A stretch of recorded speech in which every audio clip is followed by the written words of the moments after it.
So we are here in Barnes & Noble to get our book. Hi guys. I just got off work. It may be a puzzle. Oh, look. The 12 Hours of Christmas. Santa Brews. Oh, the Christmas Quest. It's the spider that saved Christmas. Okay. They have lots of things to choose from this year. There was an old lady who swallowed a bell. Oh, music box.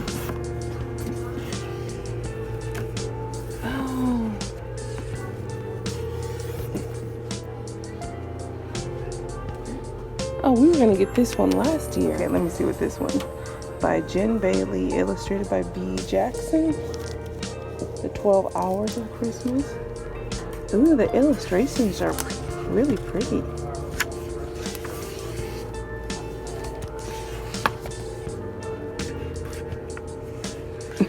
I want this book. Oh. Okay. So there's lots to choose from. So we'll let you guys know what we pick when you see us next on Conversations with Karen and Maya. Hi guys, welcome to another Conversations with Karen and Maya. I'm Karen. I'm Maya. And today, you guys just saw us at the Barnes & Noble. So now we're here and we're going to share with you guys some of our favorite books of the Christmas season, and then we're going to show you the book that we chose at the end. We also do puzzles during this time of the year too. So last year, I like the Ravensburger puzzles.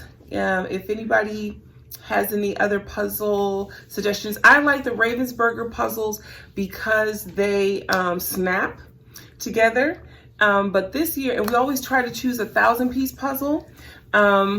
But this year, Maya chose, which one did you choose? It is 1,000 pieces. It's 1,000 pieces, but it's not a Christmas puzzle. We couldn't find any Christmas puzzles in the store. You can bring it closer. We couldn't find a Christmas puzzle we hadn't done before. Yeah. Yeah. This is the puzzle we chose to do. The weird light is the ring light, guys. Just in case anyone's wondering what that is. Do we need the ring light? Yeah, kind of. All right. So let's get into it. So these two should be last because okay. So what's the book for this year? Right here.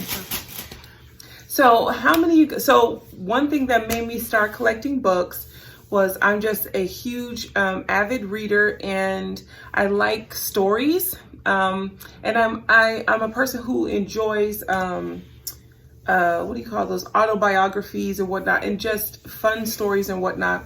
And during the holidays, why not have some books that you can read as well?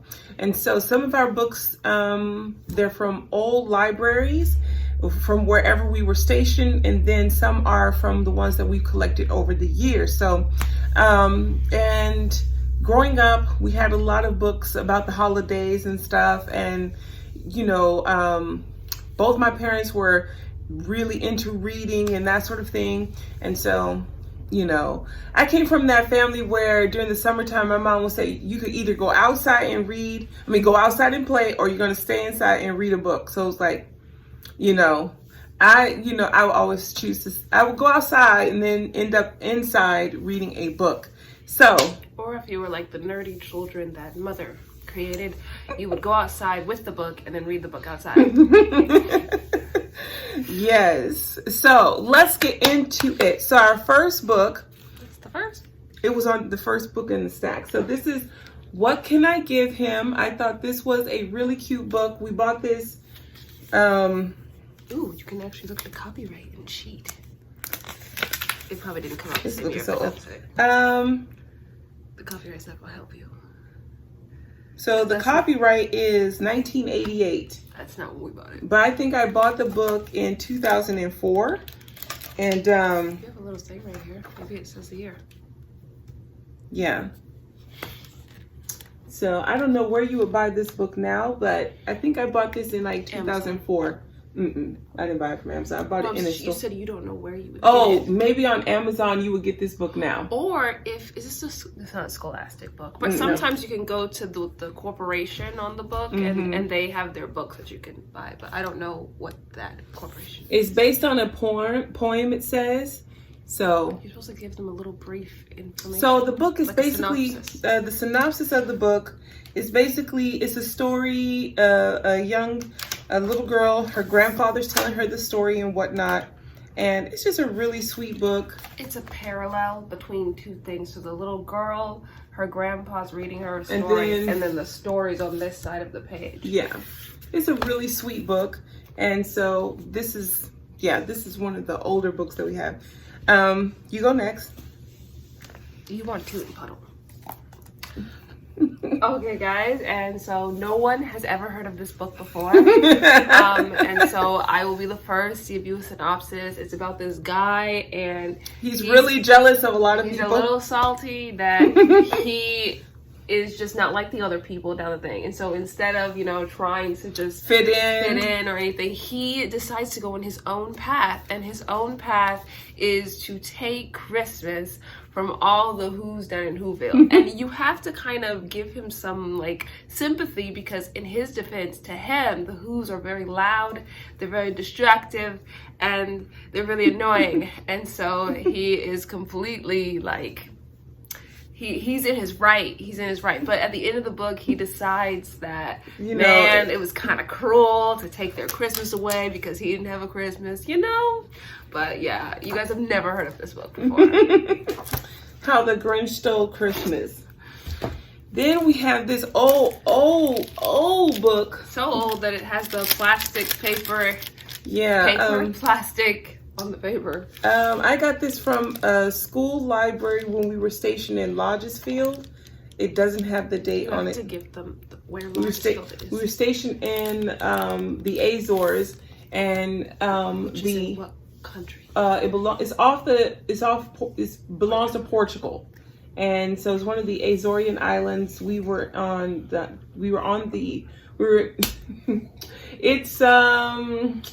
island of Lodges, right?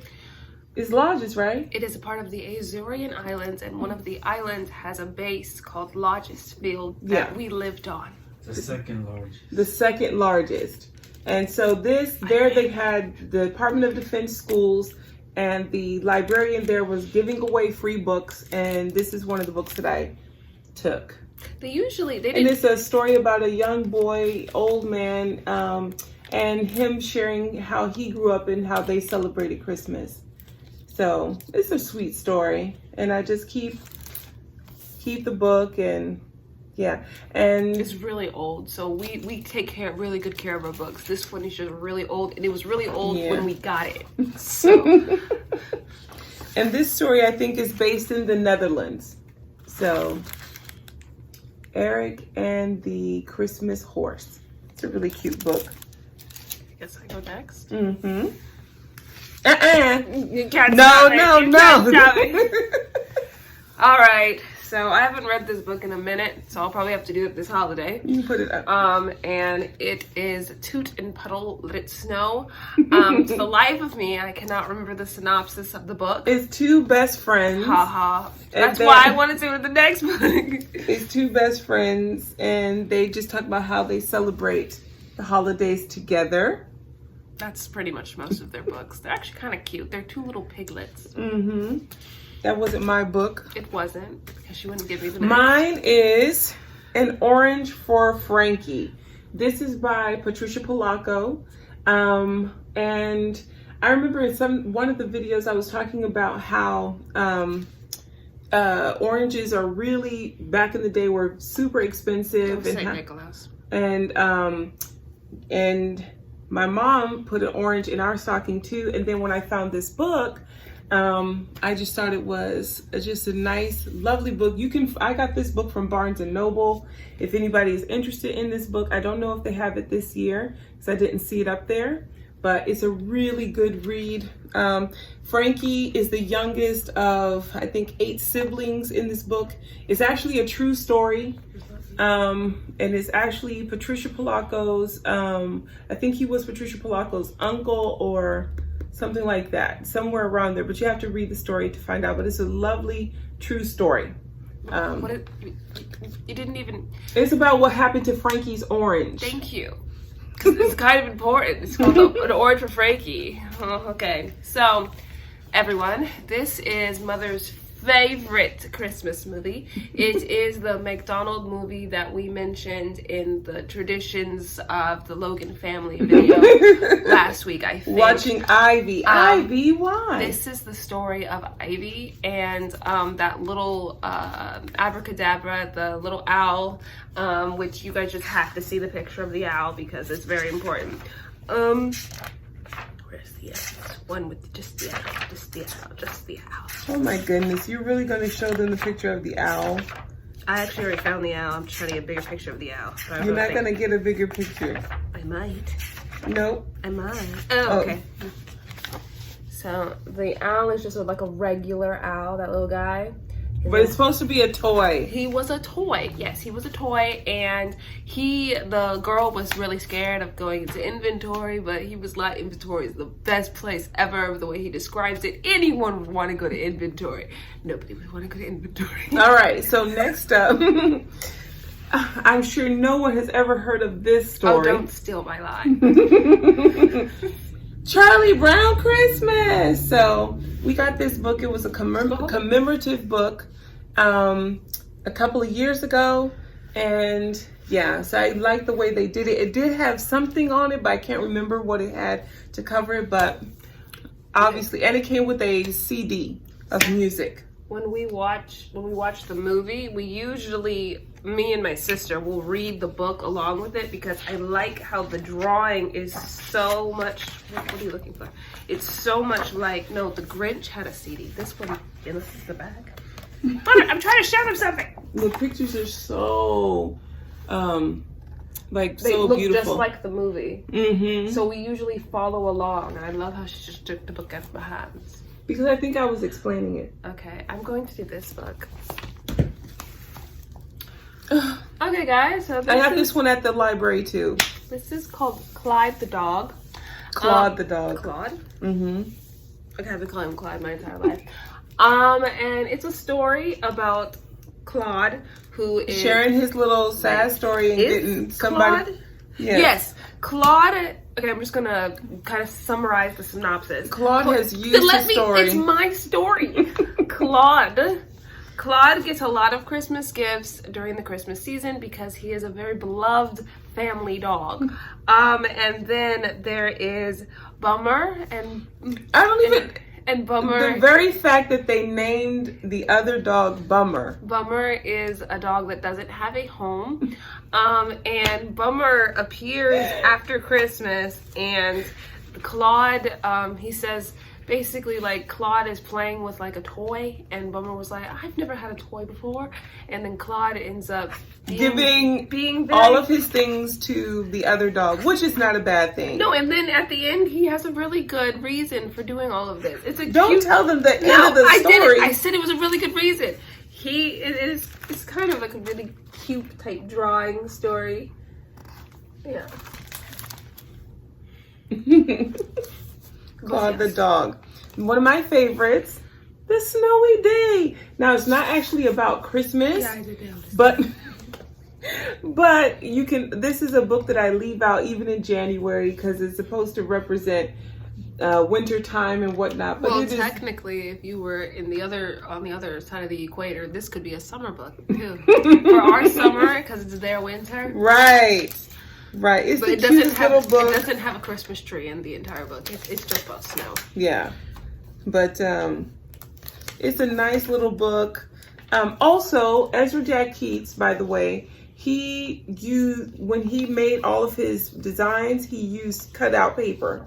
So everything you see here, he created a collage and then put it all together, and those were the illustrations.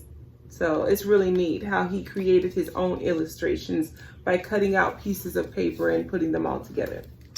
Cute book. No, you can't choose. I don't know the synopsis of the book that comes right before it. This is the one I was trying to grab. Okay, this is Petunia's Christmas. And Petunia, sorry, the lighting. Petunia is trying not to be eaten this Christmas. And this is basically how she survives. It's a cute story. She doesn't end up getting eaten. Don't tell them. You have to tell them that. I just said she might be. All right, and this book we've had for a very long time. You can't tell. The Christmas Tapestry is also by Patricia Polacco, and it's a story about how a couple met over a Christmas some tapestry that they saw, and the story that goes along with it and how it ties into Christmas. So it's just a beautiful story. It has beautiful illustrations. A Christmas Tapestry. Yeah. And this is, sorry, my throat. Excuse me. I don't know what's happened to us, but this is where's the author's name? Her take on "Twas the Night Before Christmas," but it's called The Night Before Christmas. And so it goes along with the poem. I think it's a poem. Is it a song or a poem? But it goes along with the poem, and it has very nice drawings and stuff. And I don't know why that's there. But we did a reading for it. If you don't have the book, I don't know what's wrong with my voice. We read it for my nieces one year, and we actually filmed. No, Maya read it, and for my nieces. I completely was prepared to read it. It was during the pandemic. Yes, we read it. We read it for them, and so that's a video on here. If you guys don't have the book, or you just wanted someone to read it for your kids, and you don't have the book, well, we do read it. So yeah, we read it. She read it on Christmas Eve. And then, this one. This was the book I picked. Okay, 2 years ago, when we started showing you guys our Christmas books, this one was the one we chose for 2021, Santa in the City. And this was just the cutest. 2023. This was the absolute cutest book. And so it just talks about, it's a little girl questioning, how does Santa get around in the city?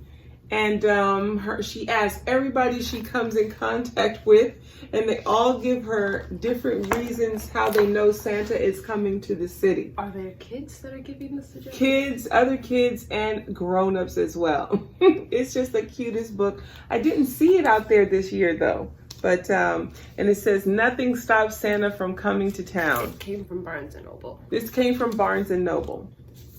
And so did the next book. And I guess most future books will come from Barnes & Noble. It's kind of like where we go to get our Christmas books and the puzzles. I like Barnes & Noble, but I also don't know a place where we could also get other books. So maybe we can have some variety the next year. But the next book, Mother, you're reading a book. Oh, sorry, I'm reading. The next book is Coyote Christmas. And this book, actually we didn't know this, but like, I'm trying to use the correct word, but they're like the Coyote stories, basically teaches you a lesson. Yeah, this is book about Standing Rock Indian Reservation. And the Lakota. And the Lakota tribe. Yeah. So this is what this book is about, which we thought was the coolest thing ever. There's more stories about Coyote. Coyote is he's mischievous, but he always ends up doing the good thing at the end. And we didn't know this until we picked this up, but there's other stories that are not Christmas related about the Coyote. And this one, he was really hungry. That's, you know this in the synopsis. He was really hungry and he was trying to find something to eat.